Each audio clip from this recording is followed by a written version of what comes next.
예, 금요일 묵상의 시간입니다. 성도가 너무 높은 벽들로 둘러싸인 현실 속에서 형통한 삶을 사는 법. 성도가 너무 높은 벽돌로 둘러싸인 현실 속에서 형통한 삶을 사는 법. 이런 제목으로 이번 주간 또 마지막 묵상 함께 나누겠습니다. 자, 어제 우리가 살핀 유다왕 아하스의 행적은 그가 북이스라엘의 왕들과 같이 우상숭배에 빠져서 하나님께서 가나안을 정복하는 이스라엘 자손들로 하여금 다 쫓아내게 했던 그 역겨운 풍속, 우상, 몰렉을 본받는 것과 또 하나님이 아닌 아수르를 의지해서 북이스라엘의 베가나 또 시리아의 아람 제국의 르신을 이기려고 한 그런 모습을 우리가 살폈습니다. 그러니까 아하스가 보기에 당장은 아수르와 연맹을 맺으면 모든 정세를 극복할 수 있을 것 같았지만 사실상 그것은 겉으로 보는 자기의 기대였을 뿐이고 눈에 보이는 현상이었을 뿐이죠. 그 아수르와 연맹을 맺을 때 결국에는 그 앞에 문제가 해결된 것처럼 보이지만 하나님이 이미 선지자들을 통해 이사야를 통해 예언을 해주셨던 것처럼 이제 그런 보지 못하는 일들이 벌어지는 거예요. 그 아수르와 연맹을 맺을 때 쉽게 자기들이 지금 짊어져 가야 되는 이 믿음의 길을 빨리 벗어버리고 이렇게 뭐 할 수 있을 것 같았지만 오히려 어때요? 더 큰 문제가 뒤따라 오더라는 거죠. 그래서 그런 와중에 지금 닥친 아하스 왕을 되돌리게 하기 위해서 이사야 선지자를 보내서 눈앞에 그래서 보이는 것만 따라가면 안 된다.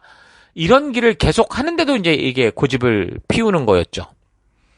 근데 그걸 이제 얘기해 주려고 이제 말씀하셨던 그 구절을 신약에서는 예수님의 잉태 소식으로 이제 그렇게 이제 연결을 시켜버리는 그런 상황에 아주 익숙한 구절도 우리가 봤는데 그 구절이 말하는 의미는 그 당시 지금 그 상황 속에 있는 아하스 왕을 돌이키기 위한 그가 분명히 알 수 있는 그런 징조를 보여주는 그런 것이었죠.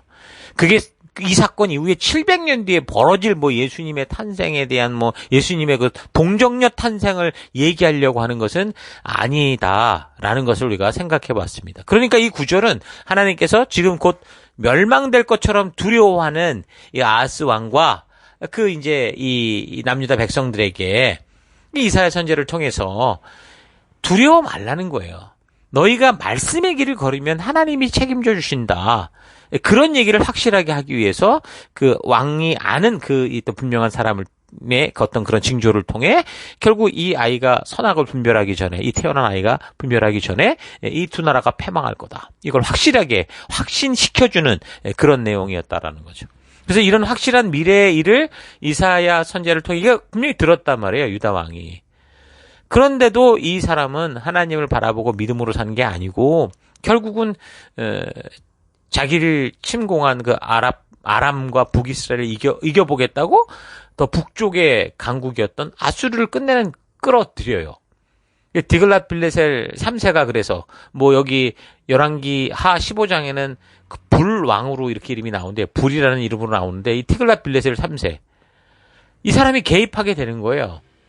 근데 말씀드린 것처럼 이거는 그 위기를 극복한 게 아니라 오히려 더 큰 함정, 미래를 완전히 망쳐버리는 그런 함정에 빠지게 되는 그런 거였죠. 그러니까 아수르의 개입으로 당장은 아람과 북이스라엘의 위협으로부터 벗어나는 것처럼 보였는데 근데 이제 남유다는 이걸 계기로 완전히 아수르의 속국이 됐어요. 그래서 너무 무거운 조공을 계속 바쳐야 됐기 때문에 너무 힘들었고 계속 끊임없이 아무튼 협박당하는 그런 삶으로 이어져 가죠. 그러다 보니 그냥 이렇게만 끝난 게 아니라 이게 이 문제는 무마된 것 같아 보이는데 이 나라가 그 짓밟히고 아수르에 의해서 이렇게 점점점 여기저기 터지고 그러니까 이제는 여기저기에서 북아수르의 문제가 아니라 이제 유다 동쪽, 서쪽, 남쪽 그 잠잠하던 그 적대국들이 이제 하이에나 때처럼 이제 덤벼들고 물어뜯는 일이 벌어집니다. 그러니까 왕들이 자신의 비상한 능력으로 정치와 외교를 잘해서 나라가 부강하고 그런 어떤 머리를 잘 굴려서 이렇게 나라가 위기를 극복하는 게 아니잖아요. 오히려 그런 사람의 잔머리와 술수는 역사를 더 꼬이게 만들거든요. 해결할 수 없는 문제를 만든다는 거예요. 그러니까 왕들이 비록 정치와 외교, 군사와 경제적인 부분들에 물론 책임을 맡았다고 해도 그 모든 것을 바르게 감당하는 핵심은 다른 게 아니라니까요. 정말 외교와 군사와 경제를 잘 해결해내는 게 아니라 무엇보다 자기 자신을 비롯한 모든 백성들이 하나님 주신 이 명령과 가치, 말씀의 가치를 따라 살아갈 수 있도록 하는 거예요. 그러니까 제사장들을 바르게 나아갈 수 있도록 격려하고 독려해야 되는 거고, 백성들도 바른 길을 걸을 수 있도록 말씀의 가치의 중심으로 이끌어야 되는 거죠. 그러면서 하나님의 말씀의 이 분명 핵심이 말하고 있는 공평과 정의로운 사회를 만들어가는, 그게 되면 대내적으로나 대외적으로나 이게 다 하나님이 평안을 책임져 주시고 형통한 삶을 열어주시는 거예요. 또 오늘날 우리 시대에도 참으로 하나님의 보호와 축복을 받을 수 있는 그런 국가와 사회가 될 수 있는 길은 뭐겠어요? 똑같은 원리예요. 다른 게 아니라니까요. 하나님이 지금 이 시대 이것을 통해서 말씀하시는 그 핵심이 오늘 우리에게도 똑같이 적용된다라는 거죠. 그래서 통치자들이 자꾸 자기의 어떤 권력욕을 위해서 사람들의 욕심을 이용하고 자극하고 그렇게 추구하는 문화들 있잖아요.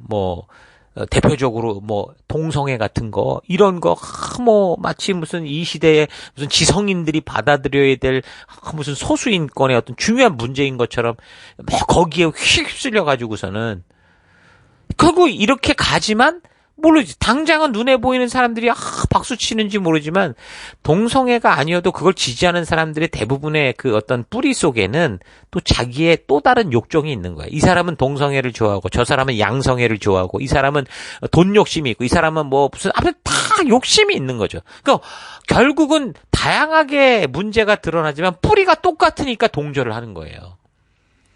그래서 지금 이 많은 나라들이 이게 당연한 것처럼 받아들이고 있는데, 지성인 것처럼 받아들이는데, 여러분 이 역사를 통해 그럼 결국 그런 문화를 받아들인 이 나라들이 결국은 어떻게 되는가, 여러분 분명하고 확실하게 여러분 알아둬야 됩니다. 멀지 않은 미래에 분명히 이런 나라들은 자멸하게 될 거고 서로 다투게 될 거고 결국 국가의 몰락으로 간다라는 사실. 여러분 우리가 이 성경의 역사를 통해 분명하게 알아야 되는 거예요. 그래서 우리 세대에 이런 죄악을 당연한 것처럼 받아들여 놓고 마치 솔로몬이 그 우상숭배 실컷 받아들이고 그냥 그렇게 죽고 나니까 어떻게 됐어요? 자기는 그렇게 잘 먹고 좀 대단한 나라 만든 것처럼 하고 죽어버렸지만 계속되는 다음 세대는 바로 나라가 쪼개져 가지고서 점점점 몰락의 길로 가는 그런 역사가 되고 말았잖아요. 그러니까 성경의 역사를 볼 때 왕들의 능력과 사람의 실력이 나라의 흥망성쇠를 결정짓는 게 아니라 사명을 맡은 자들의 바른 순종, 그 말씀의 가치를 지켜내고자 하는 그 순종이 바른 결과를 만들어내는 것이다 라고 하면, 지금 남유다를 침공했던 북이스라엘과 이 시리아가 패배한 것도 결국은 뭐예요? 그 아수르가 강해서 그런 게 아니에요.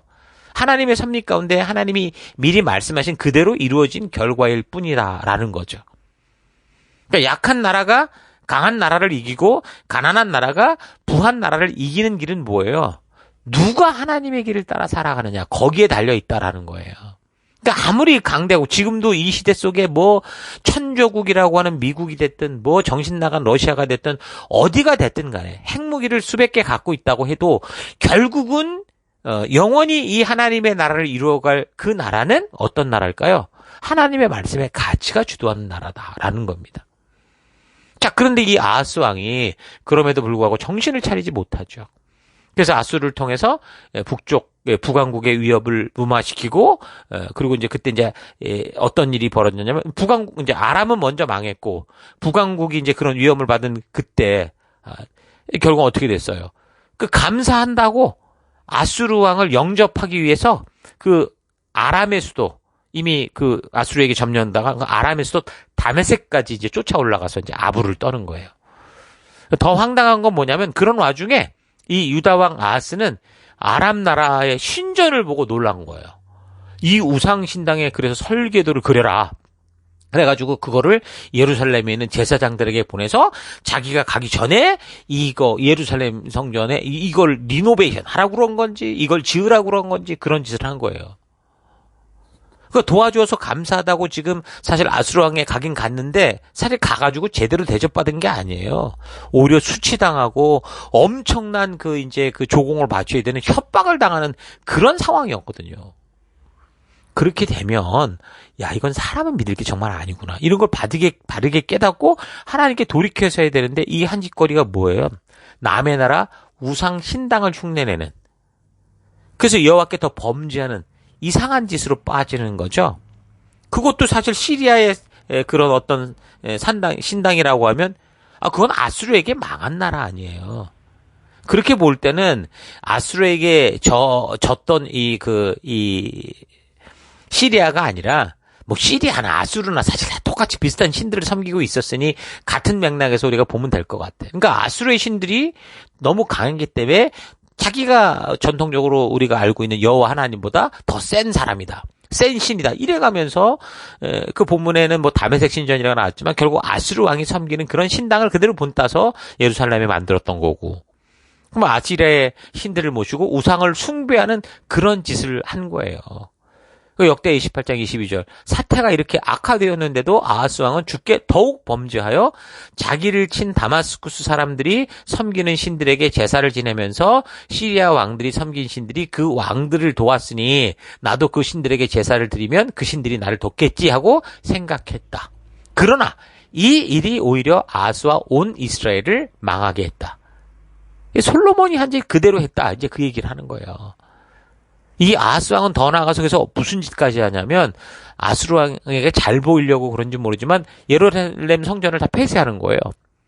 그리고 유다 모든 지역에 이런 이 우상의 산당을 만들어 놓고 거기에 제물을 바치도록. 그러니까 하나님께로 이 백성들을 이끌어야 되는 사명을 맡은 게 왕인데 이 왕이 한 짓거리가 하나님이 아니라 우상 귀신에게로 온 백성을 끌고 간 거죠. 완전히 사탄 짓거리를 한 겁니다. 그래서 하나님께서 유다를 향해 아주 진노하시게 되는 거예요. 이 아하스 왕이 북왕국처럼 이 통치 초기부터 이제 이 사람은 잘못된 거잖아요. 하나님을 자기가 원하는 그런 신으로 인식해 버리니까. 이제 그러니까 그 신이 바알이 됐든 뭐 아수르의 신이 됐든 뭐 시리아의 신이 됐든 상관없는 거예요. 누구든 자기를 유익하게 하는 게 자기 신이다. 천지신명이요 도우소서 이런 거죠. 천지 하늘과 땅에 어떤 신이든 나를 도우면 네가 나의 신이야. 이게 우상숭배 아닙니까? 그게 자녀를 죽이는 그 몰레게라는 종교라고 하더라도 그걸 쫓아가는 거고 자기 나라를 모두 뺏어가지고 짓밟아버리는 아수르라고 해도 그 신을 쫓아가는 거예요. 그러니까 당장 자기 만족과 유익을 위한 것이다라고 하면 자기 감정이 좀 위로받는 거라고 하면 앞뒤 따지지 않고 막 덤벼드는 거죠. 여러분 이런 역사를 보면 참 답답한데 사실 이게 남의 얘기가 아니라 오늘 우리 시대 우리 교회들 안에 우리 안에서도 벌어지고 있는 일이라는 거예요. 오늘날에도 정말 하나님 한 분이 좀 유일한 신이다라는 걸 믿지 못하면 어떻게 돼요? 성경으로 계시하여 주신 하나님을 바르게 알지 못하면 모든 게 다 신이 되는 거예요. 그래서 하나님에 대해 또 하나님께서 계시하여 알게 하신 그 말씀을 우리가 바르게 모르면 그건 언제라도 교회가 우상의 신당이 된다니까요. 이제 이사야 선지의 얘기가 나왔는데 이사야서 1장을 살피면 그 첫 장부터 하나님이 이거를 지적하면서 그 예루살렘 성전에서 드려지던 그 모든 예배와 모든 것들이 우상 숭배에 지나지 않는다. 더 이상 난 이건 싫다라고 그런 일들이 벌어지는 거예요. 하나님을 자기가 생각하는 대로 그래서 아무튼 왜곡하고 변질시키면 기대하는 그런 하나님을 만들어버리면 우리의 삶에도 그렇다는 거죠. 유다왕 아하스와 같은 이런 일들이 너무 다반사로 벌어질 수 있다.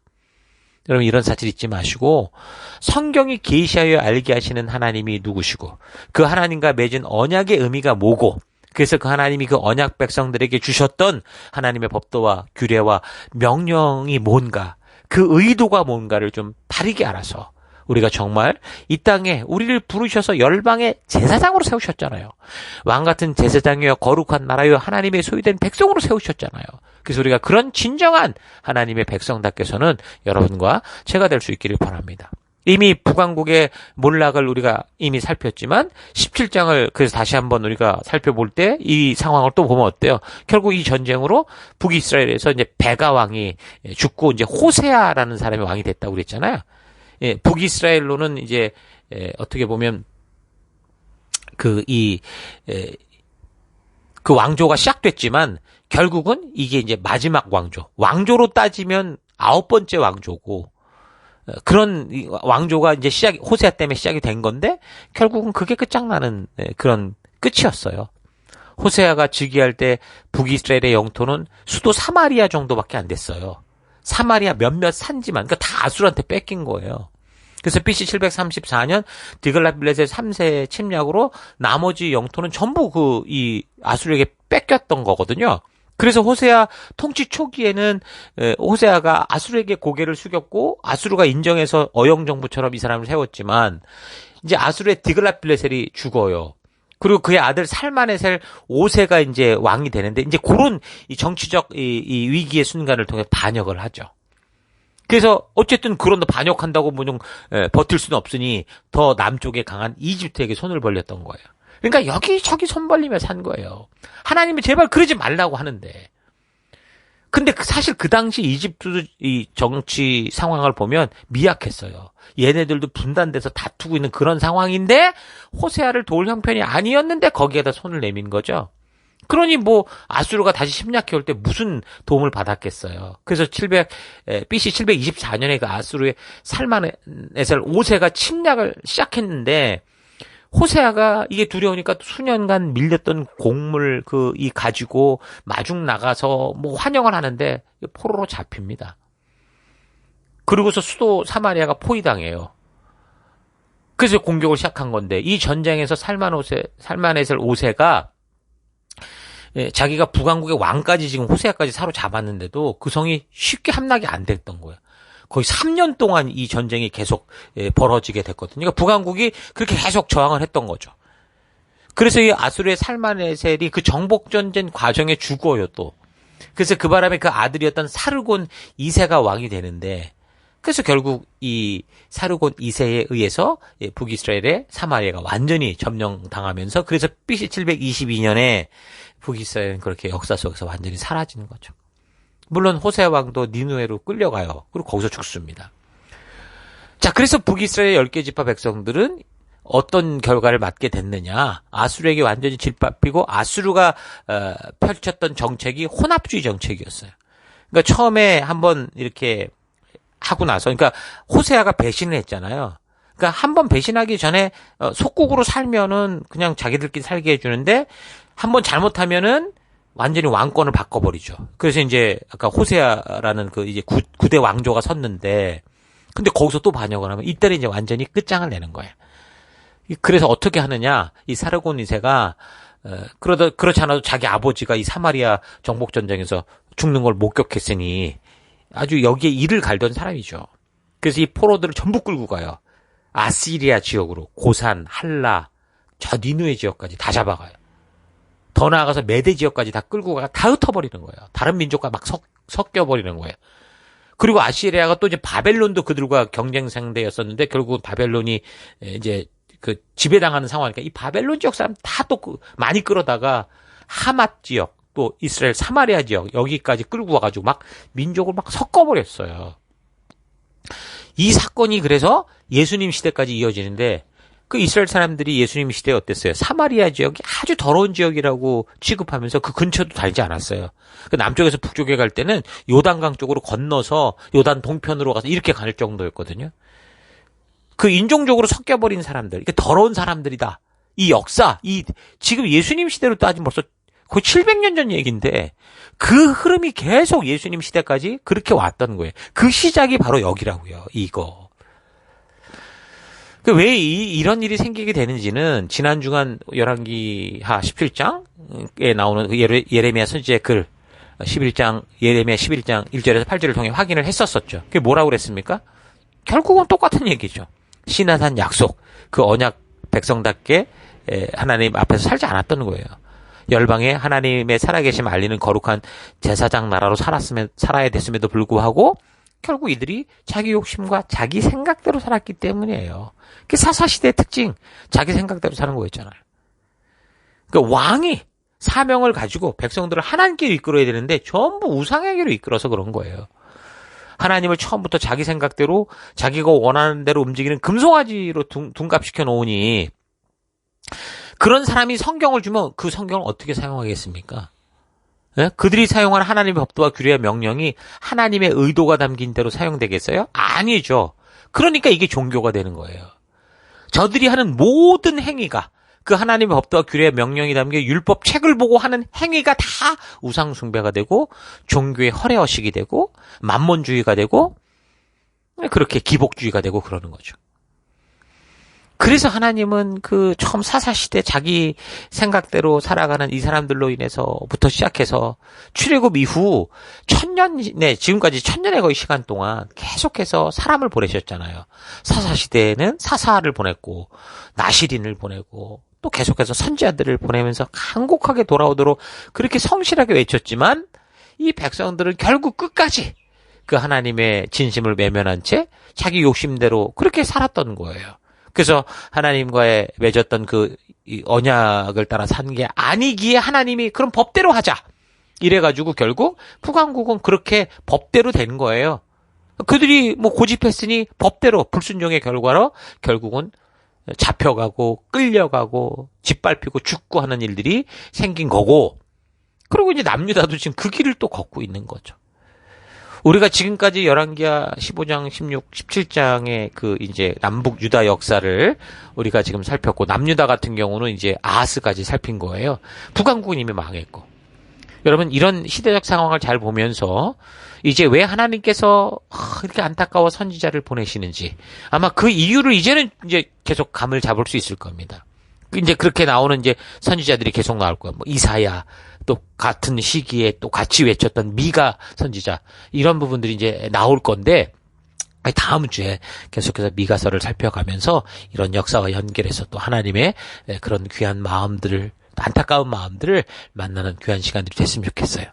자, 오늘 하루 성경의 역사를 볼 때 왕들의 능력과 사람의 실력이 나라의 흥망성쇠를 결정짓는 게 아니라 사명을 맡은 자들이 하나님의 말씀대로 바르게 순종하는 결과가 만들어낸다라는 사실 여러분 깊이 묵상해 보기를 바랍니다.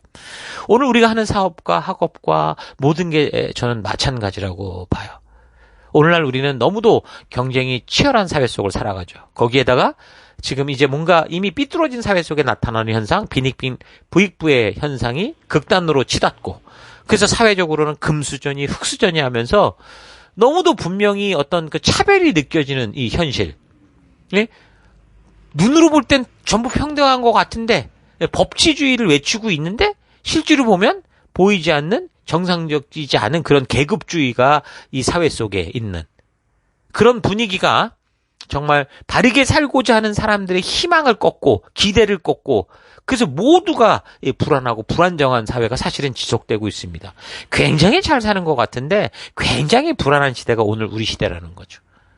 유전무죄, 무전유죄가 너무도 당연하게 여겨지는 이런 사회 분위기 속에서 여러분 성도인 여러분과 교회인 우리는 어떻게 보냄을 받은 이런 어두운 땅의 현장에서 바른 빛된 삶을 살아갈 수 있을까요? 우리가 지금 살피고 있는 분열왕국의 역사는 오늘 우리 시대가 겪는 그런 삶의 현실을 지금 그대로 지금 드러내 보여주고 있습니다. 그래서 그런 현실의 벽에 부딪힌 사명을 맡았던 이 남북 나라의 왕들이 두려움과 불안함에 우상을 찾은 거고 자기를 도울 강대국을 찾아서 굽질거리며 생존을 위해 사방팔방으로 뛰어다니고 있는데 근데 우리는 이런 비참한 역사 속에서 하나님의 말씀을 따라 살아가는 게 정말 힘든 거구나라는 것만 보는 게 아니라 우리가 감당할 수 없는 이런 사회 분위기, 국제적인 분위기 속에서 그럼에도 불구하고 하나님이 해준 약속처럼 우리가 형통하여 세상의 모든 민족 위에 뛰어나게 나아갈 수 있는 이 위기를 기회로 만들고 이 어둠의 세상을 빛으로 이끌 수 있는 그 하나님의 뜻, 하나님의 그 방법, 하나님의 이끄심, 그 믿음의 길을 우리가 볼 수 있어야 되는 거죠. 아무리 세상이 껌껌해도 껌껌한 걸 탓하진 마세요. 왜요? 우린 껌껌한 데 보내졌으니. 그러니 껌껌한 걸 말하지 말고 그 안에 있는 빛을 우리가 얘기할 수 있어야 돼요. 그게 뭡니까?